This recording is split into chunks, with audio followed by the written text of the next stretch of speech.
It has been the talk of the Summit University neighborhood for the past week. A street gang, the people say, is here, pushing residents around, demanding payment from businesses for protection. Fact or fiction? The people don't know for sure, but it has left many a bit uneasy. The gang talk heated up after the June 13th beating and murder of 20-year-old Keith Williams at a local club.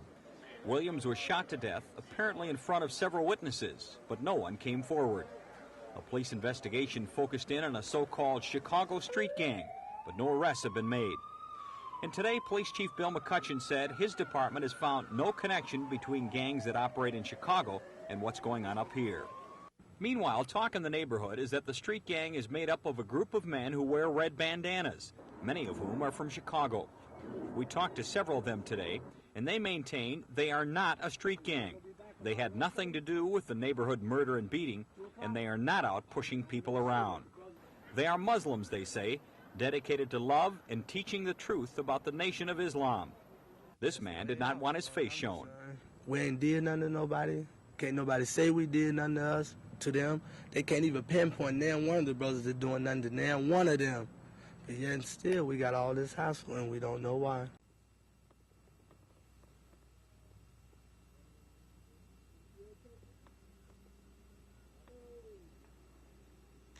The group's leader calls himself Amin. Amin believes others may be out in the neighborhood pretending to be members of his group. Have any of you belonged to a street gang down there? Nope.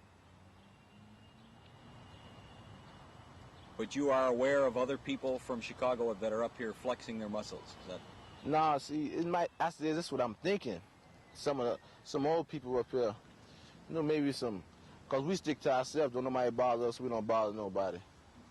I guess they going and say somebody may be saying they with us and going around flexing their muscles. And they didn't spell it right, so they know they get sued for slander. The rumor he got. So we beat me up. I just like to know who's spreading these rumors. We got a few characters I seen up here. We know it's some few people from Chicago.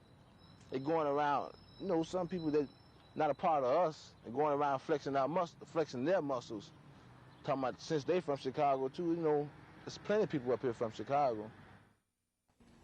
So while rumors of a Chicago street gang continue to circulate in this neighborhood, those people who the finger is being pointed at maintain we are not a street gang. We do not push people around, and the rumors are just that, rumors. Tony Vignari, Channel 5 Eyewitness News, St. Paul.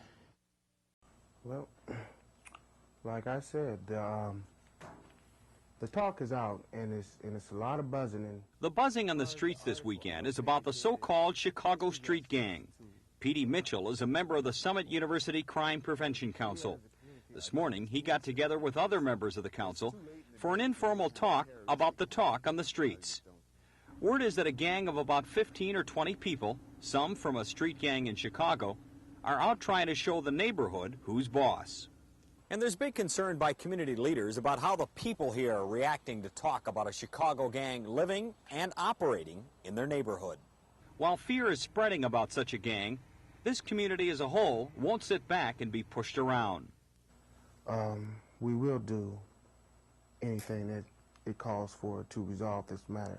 If they are a terroristic group or plan on coming in and inflicting any type of fear on us, that they're absolutely wrong. Rumors have floated around that gang members are walking up to businesses demanding payment for protection. I've talked to some people that have been witness to this. To what? To extortion. In what way? In the way of, you know, give us some money because somebody's looking for you and we're going to protect you from it, or if you come around here every time we see you, you know, we want some money. Talk about the existence of a gang began to circulate following the June 13th murder of 20-year-old Keith Williams. Williams was allegedly assaulted by 7 people outside a local club and then shot to death. It's believed several people witnessed the assault, but no one came forward. A police investigation is focused in on the so-called Chicago gang, but no arrests have been made. Meanwhile, the Crime Prevention Council will cooperate with police to get to the bottom of this problem, to separate fact from fiction, to find out if such a gang really does exist. Council members say the residents of this community have invested too much in it to let someone come in and turn it upside down. Tony Vigneri, Channel 5 Eyewitness News, St. Paul.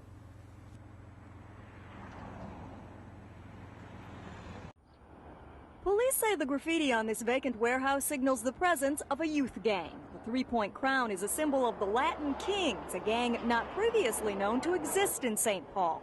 People who live in the neighborhood say they can read the message behind the markings clearly.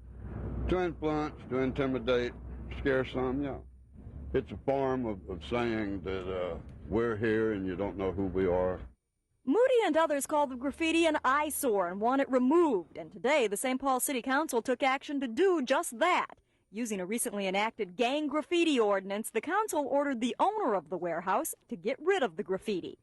The council acted after hearing from the police department's gang specialist. Sergeant Chris Hoskins says the graffiti indicates gangs have a foothold. I think in St. Paul it's fair to say that the gang problem is certainly not overwhelming here, but we do have gang members here in St. Paul. Under the ordinance, the owner of this building has 10 days to clean up this graffiti. If he doesn't, the city will and will bill the owner for its removal.